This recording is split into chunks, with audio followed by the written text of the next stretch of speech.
Hello again, this is Mike Holler with lesson number 17 of your online training course, MPG Basics. Today we're going to get into science.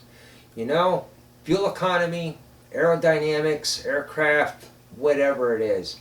Without science, it's worthless. Now, I'm not going to try to get you your petrochemistry degree today, but we're going to go into combustion efficiency part 1, the science behind it, and we will be looking into petrochemistry.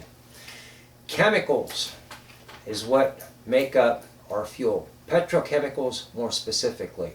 Now, let's break down what's in gasoline, what's in diesel, to where we have a little better understanding of how it applies to fuel economy. Does it make a little bit of sense? Well, it will. Just bear with me. I get it. Gasoline is kind of a generic term. Now, we have different octane ratings at the pump, 87, 89. I mean, if you're in high altitude, it goes down to 85, right?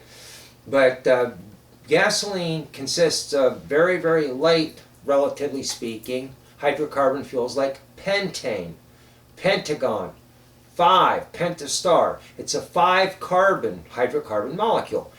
Hexane, hexagon, 6, 6-carbon hydrocarbon molecule. Octane, octopus, octagon, that's an 8-carbon hydrocarbon molecule.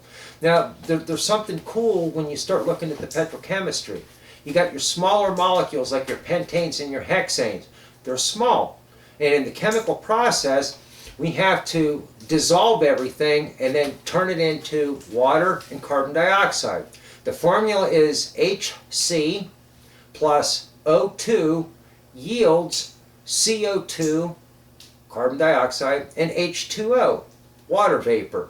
So in that transition, to go from that to the exhaust gases, healthy, clean, carbon dioxide and water vapor, there's a lot of things that happen in there. And I want to touch on a couple of them just to enlighten you, because it's going to make a lot of things make sense later on as we get into a little bit more advanced stuff.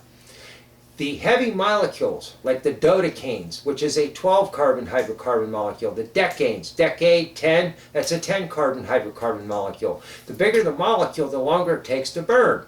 A hexane will completely burn in less than 1 millisecond. 1 millisecond.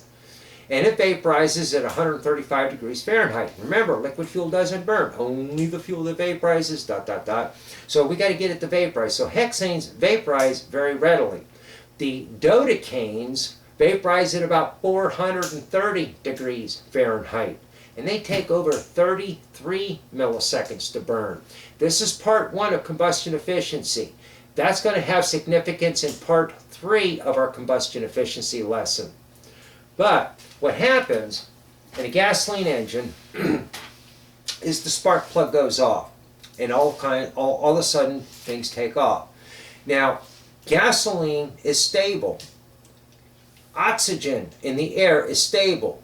If that were not so, you could never expose an open container of gasoline to the air. I mean, it would just start burning, right? So there has to be something that initiates that burn. That's your spark plug. And what happens is, initially you have what are called endothermic reactions. It takes energy to make it happen. So here you have a stable oxygen molecule. Now just follow that little diagram. You have a stable oxygen molecule. You first of all have to separate that oxygen apart. And then once it's apart, you now have 2 little empty arms, one on each oxygen atom, that are free to grab onto something. Let's go to the fuel molecule now. You have whatever, octane, hexane. It's carbon with hydrogens attached to it. Initially, you've got to peel away one of those hydrogen atoms so that it can combine with an oxygen atom and form what is called the OH radical. Now, peeling that hydrogen away takes energy. Separating the oxygen takes energy. Those are both endothermic processes. But once that hydrogen bonds with that oxygen, now we get an energy release. That is an exothermic process. We get energy out of that process.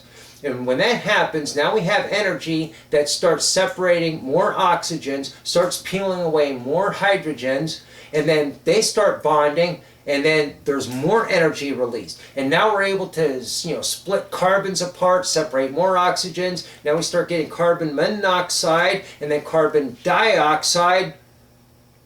You see, if you take a look at the energy rating of fuel, gasoline is rated to be about 120,000 BTUs per pound. Well, that's a net rating. The way they get that is they put a bucket of gasoline there, they throw a match on it, they got a heat exchanger up there where they can measure the heat energy coming off that burning gasoline. And as you will discover in lesson 3, that number is really not indicative of what that gasoline can do.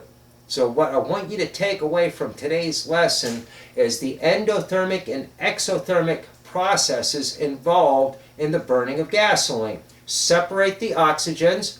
They combine with hydrogens, and an exothermic reaction produce water vapor.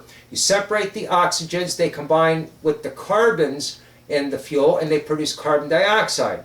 Separating, endothermic. Combining, exothermic. And there's where you get your power. Well, that's about it. Next time we're going to talk about the physics. That'll be our part 2. So tune in 3 days from now. I'll see you then. You said not to pause it to let Just you roll pause it right because I'm going to through. change ties.